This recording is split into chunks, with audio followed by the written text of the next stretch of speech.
Hey gaming fans, today I'm coming back with a deck profile. So I've done a deck profile before. It was on a Magic deck, Magic the Gathering, and I thought, I've been getting back into Yu-Gi-Oh, so let's do a Yu-Gi-Oh deck profile. Now I just put this one together actually. I've tested it a little bit, but it's not that it's a brand new deck to me because I played it a long time ago. I remember having this deck for quite a while and trying different methods to get it to work. So this time I've kind of put it together again the way I used to play it, and I've been out of the game for a while, so there's probably a lot of newer cards that I'm not familiar with, but I just wanted to go over this build just so I can kind of, show it off, and if anybody has comments or suggestions on how to make it better, or even make it work a little bit better, throw it down in the comments.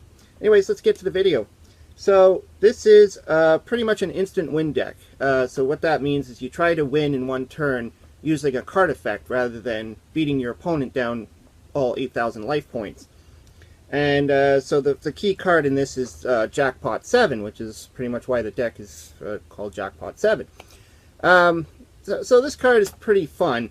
Pretty much what it does, it's a spell card. If it's in your hand, you can play it to the field, and then it shuffles itself back into the deck, and that's it. I mean, yeah, and you read that and you're like, why would I ever want to do that?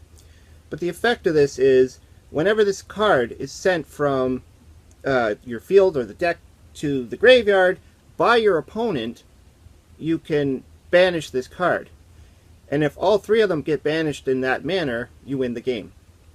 So it's pretty cool. Well, you mean the duel. But the hard part is, how do you do that? Now, you can obviously set them on the field and hope your opponent destroys it. But as far as I understand in the meta of today, a lot of back row isn't really happening anymore. So a lot of decks aren't playing that back row destruction. That could change, though. I mean, things are changing in Yu-Gi-Oh! All the time. When I played, there was a lot of heavy back row destruction. But the thing is, once your opponent's onto you, the next duel, the next game or whatever, they're not going to destroy your back row card. So you got to get it out of there yourself. The way I do it is with the Dark Scorpion Burglars, and that's these guys right here, which I play 3 of. Obviously, you have to play 3 of the Jackpot 7, but I play 3 of the Dark Scorpion Burglars. Now, what these are is if these cards damage your opponent, they can send 1 spell card from their deck to the graveyard. I don't know why. I think that it was part of the Dark Scorpion strategy. I never really looked too heavily into them because there wasn't a lot of support for them. The deck kind of was a thing when they first came out, but never really took off. And I think one's still on the ban list too, Chick the Yellow, I believe. But anyways, yeah, so your challenge is to get this card over to your opponent and then attack it with something smaller than it, which is 1,000 points, 1,000 points damage. So you got to get this guy over to your opponent's side of the field, slam 3 monsters into it, and you win. So that's a pretty easy idea, but trying to get it to work and trying not to have your opponent stop you is really hard. So the first focus is to get him into your hand. So I've decided on a couple of Sangans and reinforcements of the army, because he is a warrior, so reinforcement in the army will actually search him out. The Sangans, again, when these things are dead, they search him out. You got to get him onto the field, then you got to get him off the field into your graveyard, and then you get the search effect. Pretty simple. Sangan's been around forever. Common search card in decks like Exodia and all that stuff. So the other part of this deck is the draw power. So because I don't care about special summoning too often, I have 3 Pot of Duality. Then I also have Upstart and 1 Day of Peace.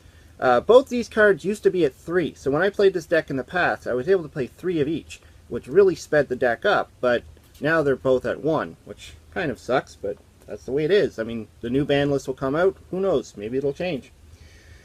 So the other part of this combo that makes it work is, obviously, creature swap.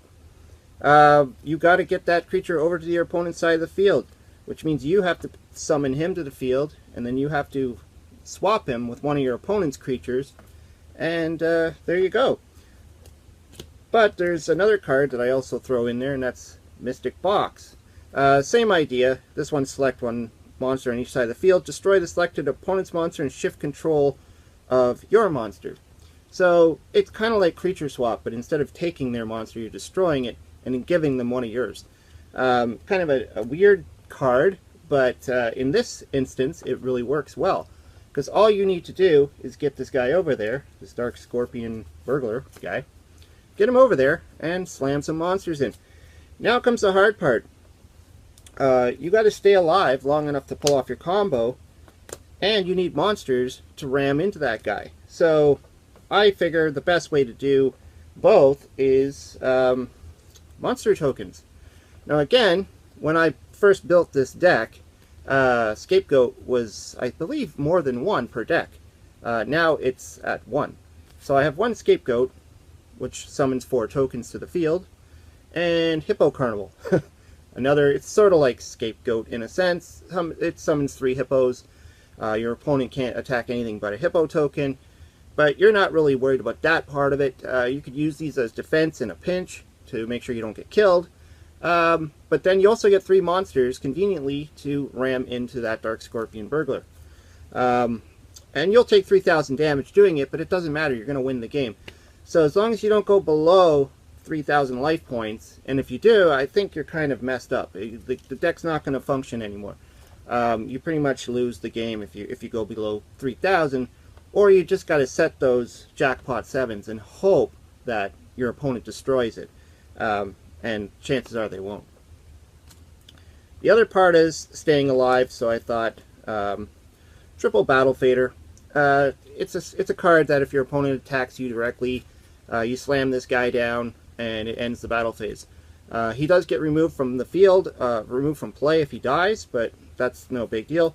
And he can kind of stop 2 attacks. You know, you can stop the first, the first battle, and then on your next turn you can turn him to defense mode, and he can block at least 1 more attacker.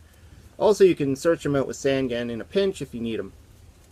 The other one, Swift Attacking Scarecrow. Same idea. Discard this guy from your hand, pretty much ends your opponent's battle phase. Keeps you alive for 1 more turn. And the traps. I got 3 Threatening Roars and a Wabaku. All pretty much prevent damage. Threatening Roar stops your opponent from attacking. Wabaku, they attack, but they don't do any damage. So, and your monsters are safe. But that's pretty much it. I do also have a little bit more extra draw power in Card D. I just found that, you know, this deck needs to accelerate. You need to get your stuff in order. You need to get the stuff going fast. Like any other combo deck out there that tries to win, you need to get to your combo pieces fast. The problem is, right now, because I don't really play tournaments and all that stuff, so I don't know fully what people are playing that can stop this deck. So if you know, throw some comments down below. But, you know, I'm sure there's some hand traps that can really mess this deck up. But I have played this. I've played against it, too. A buddy of mine plays this deck, too. And I know how frustrating it can be when you're sitting there going, am I dead now? Am I dead now? Because the moment they summon that Dark Scorpion Burglars, if you don't have a way to stop it, you're kind of done. Anyways, thanks for watching. This was just a fun deck. These are the typical decks that I build. I don't build the serious tournament style decks. I build the fun decks. I try to mess with the tournament decks, and I have the most fun doing it. Anyways, thanks for watching. Hope you subscribe. Talk to you later.